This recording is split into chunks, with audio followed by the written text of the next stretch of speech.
산업안전보건법 역학조사에서부터 하도록 하겠습니다. 역학조사는 우리가 코로나 때 많이 들어본 이 얘기죠. 단어죠. 역학조사 뭐 어떻게 하는가 한번 봅시다. 고용노동부 장관은 직업성 질환의 진단 및 예방, 발생 원인의 규명을 위하여 필요하다고 인정할 때 어떨 때 한다 이 말입니까? 직업성 질환입니다. 직업성 질환. 우리가 사업장에서 늘 뭐 자주 이 사업 때문에 자주 발생하는 그런 직업성 질환을 진단하거나 예방, 발생 원인의 규명을 위하여 필요하다고 인정할 때 근로자의 직업과 작업장의 유해 요인의 상관관계에 대한 직업성 질환 역학 조사를 하는 거죠. 그러니까 직업성 질환이 어떤 사업 현장에서 자꾸 같은 동일한 병이 자꾸 발병이 되는 겁니다. 근로자들한테서. 그럴 때 역학조사를 시작한다 이 말이죠. 역학조사를 실시할 때는 반드시 적극 협조해야 됩니다. 사업주하고 근로자는 법으로 명시되어 있죠. 정당한 사유 없이 이를 거부하거나 방해하거나 기피해서는 안 된다 이 말이겠죠. 자, 이런 역학조사를 뭐 어떻게 하는지부터 한번 봅시다. 역학조사 대상은 어떻게 되는가 한번 볼까요? 작업환경 측정, 건강진단의 실시 결과만으로 직업성 질환에 걸렸는지 여부의 판단이 곤란한 근로자입니다. 그러니까 근로자 개인적으로는 다 했어요. 예를 들어서 작업 환경도 그 사업장으로서는 다 했어요. 그럼 별 문제가 없어요. 근데 예를 들어서 작업 환경의 측정이나 건강 진단 실시 그것만으로는 직업성 질환에 걸렸다고 여부를 판단하기 곤란할 때 이게 직업성 질환이 발생했는지 안 했는지 이게 곤란할 때 이 말이에요. 판단이 곤란할 때 근로자의 질병에 대해서 사업주 근로자 대표 보건관리자 또는 건강진단기관의 의사가 역학조사를 요청하는 거죠. 요청할 수 있다. 그러니까 이게 근로자들의 건강관리를 이제 조사를 하겠죠. 건강진단을 통해서 합니다. 그 다음에 그 사업장에 작업 환경도 측정을 해봐요. 해봤는데 이게 별 문제는 없어요. 별 문제는 없는 것 같기도 하고 이 뭐 개개인의 문제인지 아니면은 이 사업장에 작업으로 인한 건지 좀 곤란할 때 이럴 때는 요청을 합니다. 역학조사 해달라고 누가 사업주나 근로자 대표나 보건관리자 또는 건강진단기관 의사가 역학조사를 요청을 합니다. 또는 그런 요청을 하는 경우에 역학조사를 실시하는 거죠. 또는 근로복지공단이 고용노동부 장관이 정하는 바에 따라 업무상 질병 여부의 결정을 위하여 업무상 질병 여부의 결정을 위하여 역학조사를 요청할 수 있습니다.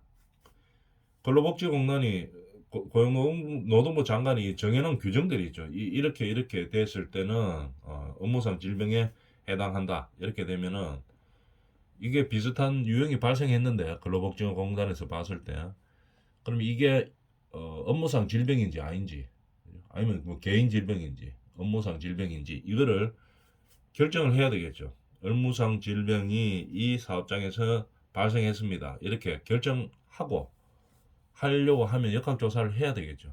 그래서 고용부 장관이 정하는 바에 따라서 근로복지공단이 요청할 수가 있습니다. 또 그때 역학조사를 요청한다 이 말이겠죠. 공단이 직업성 질환의 예방을 위하여 필요하다고 판단할 때 직업성 질병의 예방을 위하여입니다. 예방을 위하여 필요하다고 판단할 때 그냥 되는 건 아니고 역학조사 평가위원회 심의를 거쳐야 됩니다. 역학조사 평가위원회의 심의를 거친 경우에는 역학조사를 실시할 수 있다 이 말입니다. 그 밖에 또 어떤 것이 있는가 한번 봅시다. 직업성 질환에 걸렸는지 여부로 사회적 무리를 일으킨 질병에 대하여 작업장 내 유해 요인과 연관성 규명이 필요할 때 이 말이죠. 어떤 직업성 질환이 사회적 무리를 일으켰어요. 어떤 예를 들어서 뭐 화학적인 거 아니면 뭐 성면 사용 뭐 이런 게 이제 사회적으로 무리를 일으켰는데 그 질병에 대하여 사업장 내 유해 요인과의 연관성이 있는지 없는지 이 사업장에 연관성이 있는지 없는지를 판단할 필요가 있는 경우 그때 지방노동관서의 장이 요청할 때 역학조사를 실시할 수 있습니다. 역학조사의 대상은 이렇게 된다 하는 거 알아놓고 법에 명시되어 있는 규정대로 알아야 되겠죠. 그 다음에 기관 성명 조사 대상. 성면은 우리가 많이 들어가 알고 있죠. 과거에 우리 건축물에 주로 많이 사용했던 겁니다. 발암물질로 이제 판정이 돼가지고 이제 제거를 해야 되는데 기준이 있습니다. 일반 성명 조사가 있고 기관 성명 조사가 있는 겁니다. 그러면은 그 기준은 뭐에 따라서 구분되느냐? 면적 따라서 구분돼요. 건축물 연면적 합계가 50해배 미터 제곱이죠. 50해배 이상이면 50해배 같으면 몇 평 정도 됩니까? 평으로 보면 우리가 평 개념은 잘 알고 있기 때문에 대충 한 15평 정도 되죠. 15평 정도 이상이고 그 건축물의 철거 해체하려는 부분의 면적이 50해배 이상 한 15평 이상일 때 이 말입니다. 건축물은 한 15평 정도 이상의 면적을 가지고 있는데 해체를 하려고 하면 해체 전에 성명조사를 의뢰해야 됩니다. 옛날에 지었는 건물들이 이게 성면이 있는지 없는지 성면이 있다면 발견이 된다면 성면 제거 업체들이 와서 그 법에 맞게 이제 폐기를 시키는 거죠. 그 다음에 건물은 그렇고 주택은 조금 건물보다는 완화되어 있습니다. 건물 중에서 주택을 말하는 거죠. 주택의 연면적이 200m 제곱 이상일 때 3, 2, 6, 60평 정도 되는 거죠. 주택이 60평 이상이면서 그 주택을 철거 해체하려는 부분의 면적이 또 60평 이상인 경우에 기관 성명 조사 대상입니다. 기관 성명이라고 하는 것은 일반 성명과 뭐 어떻게 다른가 하면은 기관 성명은 노동부에 정식 등록된 업체에서 하는 겁니다.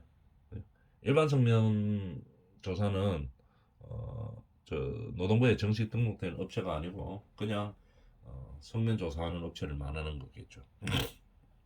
면적에 따라서 이렇게 바뀝니다. 기관 성명 조사 대상은 첫 번째, 두 번째 이렇게 되고 건물일 때 15평 이상, 주택일 때 60평 이상 정도 되면 합니다. 그 다음에 세 번째, 설비의 철거 해체하려는 부분에 설비만 보고 하는 거죠. 이건 건축 면적을 보고 하는 거고 이건 설비를 해체 또는 철거하려고 할 때 면적이 15 붙으면 얼마가 됩니까? 4.5평 정도 되겠네요. 4.5평 이상 설비를 철거 해체하려는 부분이 4.5평 이상 또는 그 부피의 합이 이거는 루베죠.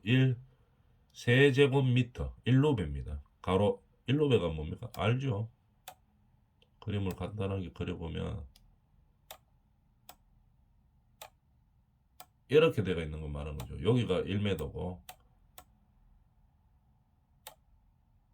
여기도 1m고 가로 세로 1m의 높이 1m. 요걸 갖다 1루베라고 이야기하죠. 요 안에 부피를 말하는 겁니다. 그 부피의 합이 1루베 이상인 경우를 기관성명 조사 대상이라고 보고 있습니다.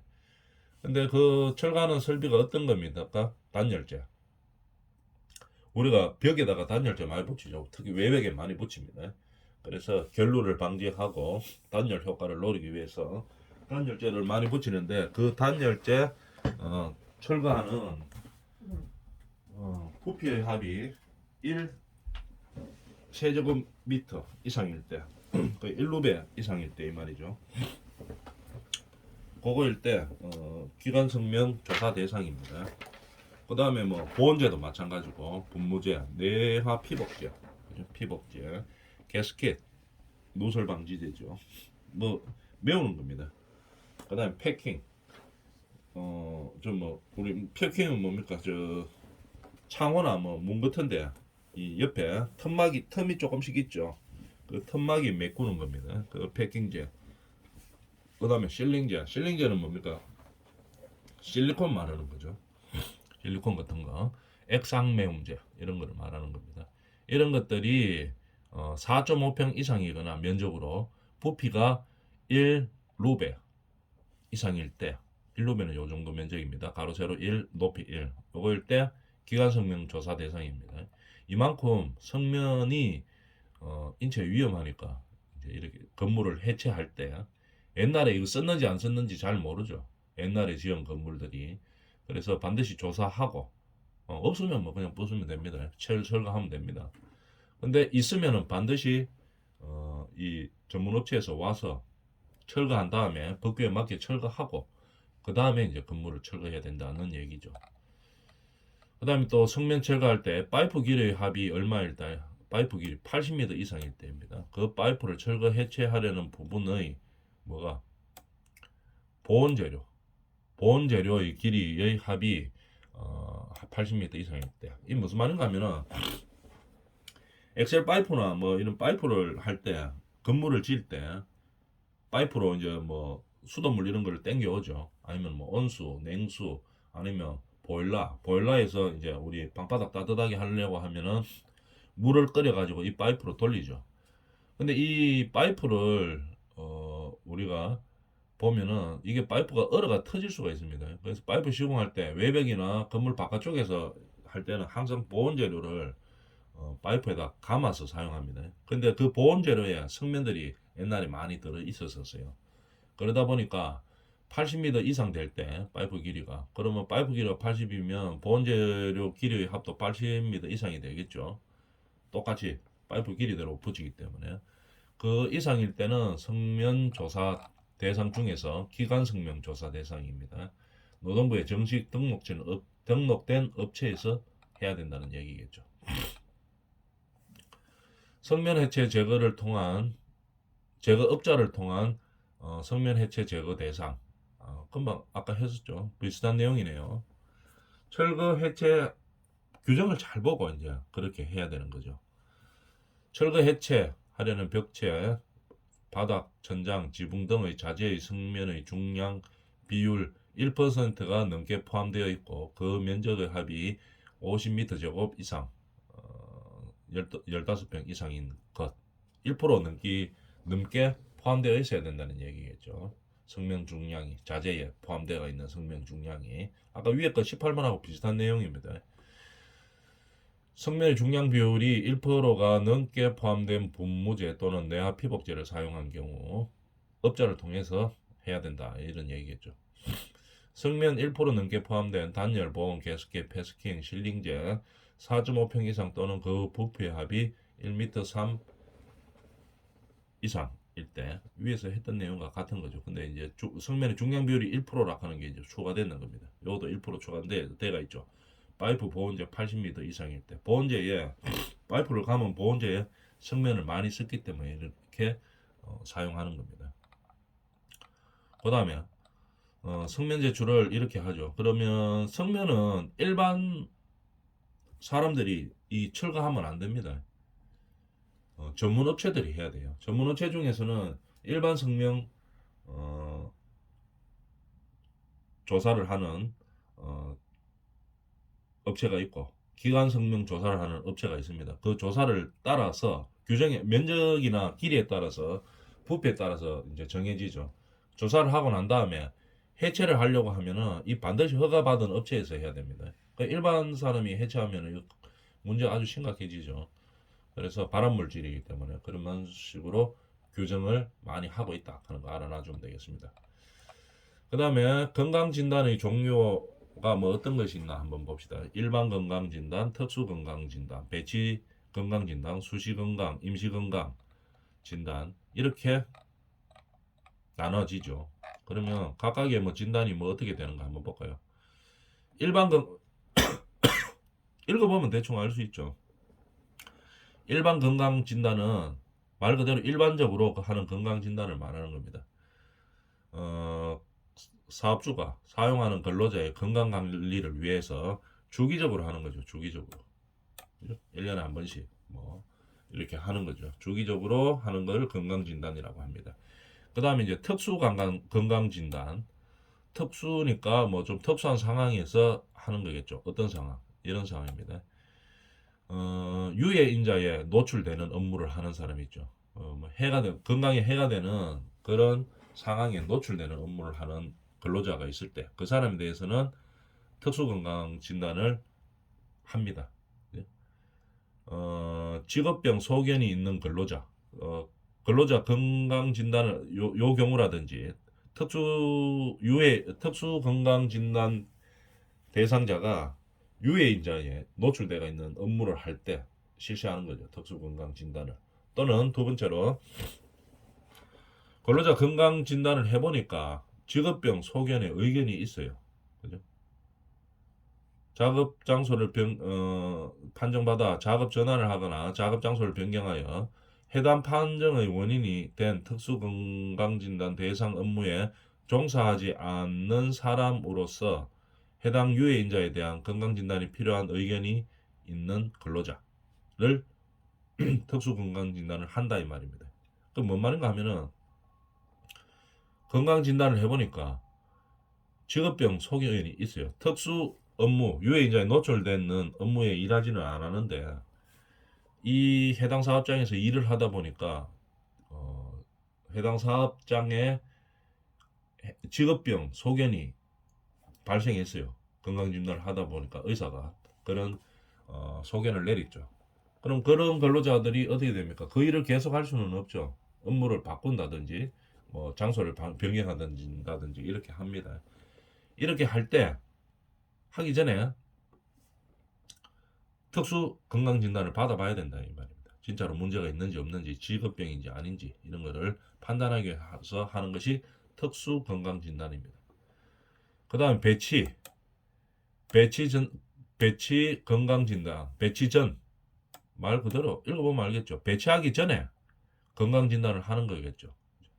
어떤 근로자가 특수 건강진단 대상 업무에 이제 배치될 예정입니다. 근데 이 사람이 적합한지 안 한지, 그죠? 그 일을 하게 되면 뭐 질병이 올 건지 안 올 건지 이렇게 이제 평가를 해봐야 되겠죠. 언제? 배치 전에 하는 거예요. 배치 전 건강 진단을 하는 거겠죠. 이걸 갖다가 배치 전 건강 진단이라고 이야기합니다. 소시 건강 진단이란 특수 건강 진단 대상 업무로 인하여 그죠? 유해한 인자가 있겠죠. 그 특수 업무를 하다 보니까 그 특수 업무에 해당되는 유해 인자로 인한 것으로 의심되는 직업병, 예를 들어가 뭐 천식이라든지 뭐 먼지 많은 데서 일하는 환경 이런 거 있죠. 그 다음에 피부염, 직업성 피부염, 그 밖에 건강장애를 보이거나 의학적 소견이 있는 근로자입니다. 그죠? 그냥 아무나 하는 게 아니고 이런 특수 건강 진단 대상 업무, 그 업무를 했어요. 하다 보니까 직업적 천식이나 뭐 이런 피부병이나 뭐 이런 게 일로 하는 일로 근로자에 해당되는 업무로 인해서 어떤 건강장애를 보인다는 소견이 있는 겁니다. 그런 소견에 대해 발생했을 때 사업주가 건강한다 이 말 수시로 발생할 때마다 해야 되겠죠. 의심될 때마다 해야 된다 이런 얘기입니다. 수시로 한다 이 말입니다. 의심될 때. 임시건강진단이란 다음 각項목에 해당될 때 하는 거죠. 어떨 때 건강진단을 임시로 막 진행해야 되느냐. 같은 부서에 근무하는 근로자 또는 같은 유해인자에 노출되는 근로자에게 어떤 게 유사한 질병이 비슷한 질병이 막 생겼어요. 같은 부서에 근무하는 근로자들이 한 10명 되는데 한 7, 8명이 비슷한 증세가 막 생깁니다. 그럴 때 한다 이 말입니다. 뭐 임시건강진단을 여기 있죠. 임시건강진단을 그 다음에 직업병 유소견자가 발생하거나 직업병에 해당되는 질환이 생겼습니다. 이런 의견, 의사의 의견이 발생하거나 아니면 여러 명이 동시에 막 같은 병들이 막 생겨요. 우리 사업장 안에서. 그럴 때는 임시건강진단을 진행한다 이 말입니다. 아니면은 고용노동부 관서에서 필요하다고 인정할 때, 예를 들어서 뭐 어떤 전염병이 막 돌고 있을 때, 이럴 때는 이 사업장은 그런 전염병에 취약한 사업장이니까 건강진단 임시로 한번 해보세요. 이렇게 명령할 수 있다 이 말입니다. 임시건강진단. 이렇게 건강진단의 종류가 많이 있습니다. 그래서 어떤 종류인지 이제 이름을 보면 대충 알 수 있죠. 그리고 이름을 보고 어떤 사항에 해당되는지 세부적으로 한번 잘 알아보도록 합니다. 그 다음에 건강관리 카드 발급 대상이 있어요. 왜냐면 위험 직종에 있는 사람들은 항상 건강관리를 체크를 하죠. 이거 보건관리자의 업무입니다. 이런 것들을 잘 하는지 이제 지도 감독하고 이제 발급될 수 있도록 해주는 게 건강관리자의 의무이죠. 자, 위험한 상황에 있는 사람들이 많이 사용하는 겁니다. 그럼 어떻게 되느냐? 뭐 다 외울 필요는 없고 만약에 시험 칠 때는 이제 이렇게 많이 나오는 항목들이 있죠. 기출 문제를 통해 보면 많이 나오는 항목들이 있습니다. 이제 그것만 외우면 되는데 지금은 뭐 이론을 하기 때문에 대충은 의미는 알고 있어야 되겠죠. 다 외울 필요는 없습니다. 3개월 이상 종사한 사람들이 주로 발급받는 건강관리카드가 어떤 업종이냐 한번 볼까요? 베타 나플린과 거염을 사용할 때, 그죠? 1% 초과할 때, 벤지딘, 거염, 뭐 베를륨, 그 화합물, 비스, 에테르, 뭐 이런 것들 할 때, 요거는 3년이네요. 비스나 에테르 3년 종사한 사람. 요렇게 어떤 제품을 쓰는 사업장에서는 몇 년 이상 아니면 위험하면 몇 개월 이상 뭐 이렇게 기준이 있습니다. 그거 따라서 건강관리 카드를 발급을 하는 거겠죠. 성면 업무하면 3개월 이상. 그 다음에 제품 성면을 제조할 때, 그죠? 제조할 때는 뭐 3개월 이상입니다. 그 다음에 제품을 뭐 성면 함유 제품입니다. 이거는 성면 자체를 제조하든지 하면 성면 방직 제품을 제조하는 경우고, 이거는 함유 제품, 성면 함유입니다. 함유 제품. 그 다음에 뭐 1% 이상 될 때 세수한 것들. 성면 방직 제품은 제외한다. 왜냐하면 3개월 이상 종사하면 받아야 되거든요. 근데 성면 함유 제품은 1년 이상 종사하면 받아야 되는 겁니다. 그 다음에 1%를 초과하는 함유된 제품만 해당할 때 1년 이상 성면 함유 제품. 설비 또는 건축물 부분에 성면을 해체 제거 또는 보수하는 사람들이 있죠. 그래서 1년 이상 종사하면 건강카드를 발급받아야 됩니다. 성면이 1% 초과 함유된 보온제, 내화 피복제, 이런 사람 1년 이상 종사하면은 건강카드 받아야 된다 이런 얘기겠죠. 설비 건축물에 포함된 성면 시멘트, 뭐 성면 마찰 제품, 성면 가스켓 뭐 이런 것들이 있죠. 성면 시멘트, 성면 마찰 또는 성면 함유 제품을 요건 설비하고 건축물만 이야기하는 겁니다. 해체 제거 보수 이건 10년 이상 종사 이렇게 됩니다. 그 위험도에 따라서 좀 바뀌죠. 나목, 다목, 나하고 다 요거 나하고 다하고 중 하나 이상의 업무에 중복하여 종사했을 때는 계산식이 따로 있습니다. 요 있죠. 요럴 때 120을 초과하는 요 식에 넣어가지고 자기 상황을 넣어보고 그럴 때는 120을 초과하는 경우에는 건강 진단 카드를 발급받아야 됩니다. 성면은 요즘 항상 그 규제 조건이 엄청나게 까다롭기 때문에 자세하게 한번 봤습니다. 나머지 것들은 그냥 쭉 읽어보고 알아주면 되겠습니다. 그 위험한 업무에 종사하는 사람들이 어떻게 빨리 받는 거죠. 이런 식으로. 성면을 아예 제조하는 업체에 있다. 3개월 이상. 뭐 비스 이런 거는 3년 이상인데 베지틴 이런 것들은 뭐 더 위험한 거 같습니다. 화합물이. 이런 것들은 3개월 이상이다. 하는 거 알아놔주면 되겠죠. 그다음에 객내의 동력을 뭐 사용하는 사람, 3년 이상 종사했는 사람. 뭐 갱내, 옥내 이런 거 다 3년 이상입니다. 옥내, 동력 그다음에 쭉 한번 보고 지금 현재로서는 뭐 위험한 일에 종사하면은 건강관리 카드를 받는데 위험할 때는 뭐 3개월짜리도 있고 1년 종사도 있고 3년 종사도 있고 10년 종사도 있고 성면 정도는 조금 자세하게 알아놓고 그 다음에는 염화 비닐 쓸 때 뭐 4년 이상 요 있네요. 염화 비닐을 중합할 때 뭐 4년 이상 이걸 뭐 다 할 수는 없죠. 다 외울 수는 없죠. 그러니까 이렇게 큰 덩어리로 이래 되면 몇 년 이상이라 하더라 이렇게 하고 만약에 시험을 치게 되면 기출 문제를 통해서 많이 나오는 항목들이 있습니다. 그런 것들만 외워주면 되겠죠.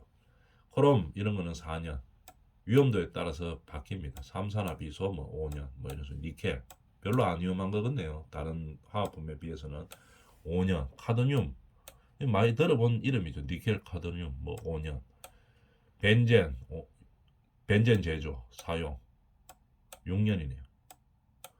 제철용 코커스 뭐 제철용 가스 발생제 6년 뭐 이런 식으로 제한이 있다 이 말입니다. 비파괴 업무 엑스레이 엑스선 업무 1년 이상 종사한 사람 또는 연간 누적 사용량이 얼마 이상 되는 사람 이런 사람들을 말하는 겁니다. 이런 사람들이 뭐 해당되면 건강 카드를 발급받아야 된다는 얘기입니다.